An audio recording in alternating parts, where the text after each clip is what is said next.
Hey there, this is Mike with the One Stop Co-op Shop, and today I'm looking at Primal: The Awakening, a 1 to 4 player campaign and scenario-based boss battler. And disclaimer that I got a review copy for this one. In Primal, 2 to 4 hunters face off against bosses. It'll be rotating through 4 quadrants, with the hunters moving around to try to take advantage of their facing. The hunters play cards in a sequence from their unique deck, paying for those cards by discarding other cards, both to dodge the monster's attack and damage it. Meanwhile, the bosses, instead of having their own individual turn, react in real time to the player's actions. You can play in a story-based campaign with crafting and leveling up, or you can play in one-off scenarios. So let's discuss 5 key things about Primal: The Awakening. So first, my number 5, which is a bit of a mix for my taste, is the story and the campaign mode overall.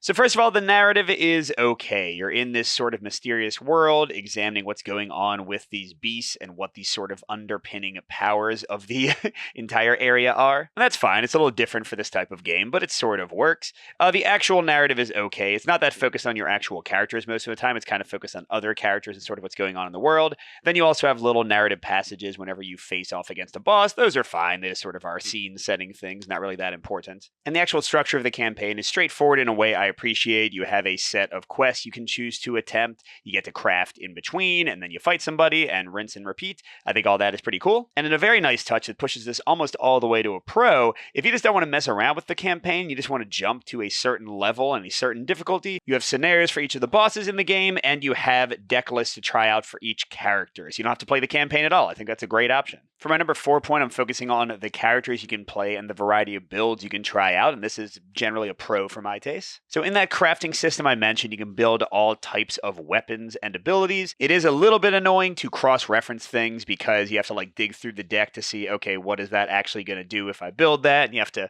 cross-reference all these different crafting sheets. So it can get a little bit frustrating at times, but the combos you can put together with inventory, with the different ways you build out your deck, are quite varied. Each of the characters is already super different from each other, but then on top of that, they each have 2 or 3 or 4 different kind of core paths to follow in ability combos. I think that's awesome. Gives the game a ton of legs in replay. My number 3 point is also generally a pro, and that's the boss variety. And first of all, if you love huge miniatures, there are a ton of them. This isn't even all of the bosses in the game, and just the core game has so many bosses, and they each have unique behavior cards, unique stances and mechanics. Some of them have their own special decks and things to deal with, so they feel super different from each other. And then on top of that, similar to Aeon Trespass or Kingdom Death Monster, they each have different levels of challenge you can face them off at, where their behavior cards change and their peril cards change and they're doing different things.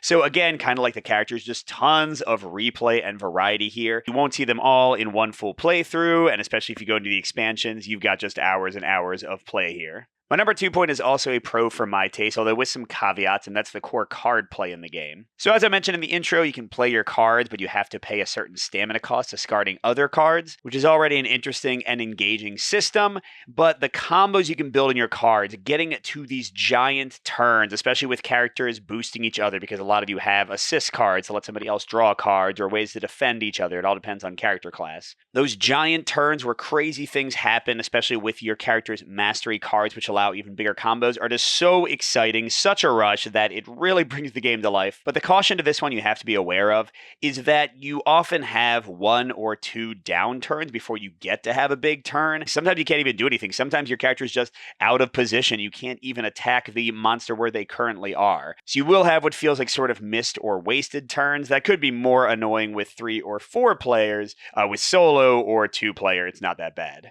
And that brings me to my number 1, the most important thing I think you need to know about the game, and this is unfortunately a mix for my taste, and that's the behavior system and the general tracking of abilities overall. So as I mentioned in the intro, the boss doesn't have turns. They'll do things as you take your turn, and this can be really cool in a strategic way because you can learn what each boss does. You can adjust your play style to match, like, ooh, I know what that red card does. That's really bad for me right now. I'm going to have somebody else pull that for me, or I'm going to avoid that for a little while. And similarly, finding just the right place to stand, using the the terrain in a clever way can all make you feel strategically awesome. But the dark side of this is fiddliness and missed turns. There's just a lot of things to remember. Like, yes, having all these cool boss effects is awesome, but keeping track of all of them reminds me a bit of something like Sentinels of the Multiverse, where you're like, okay, what's this effect doing? Okay, now I have this effect, and no, that one triggered that, and that one triggered that. It's very easy to miss effects. It can be a cognitive overload to try to make sure you're resolving everything in the right order at the right time. So Primal is not going to be for everyone. If you like complex card play, interesting strategies, variety in your characters,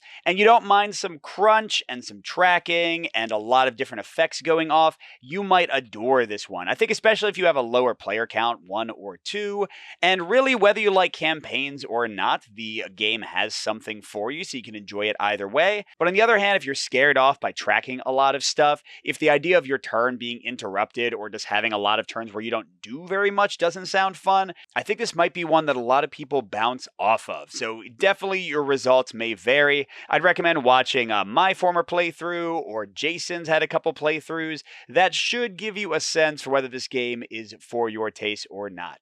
Thanks for watching, everybody. Good gaming, and I'll see you at the next stop.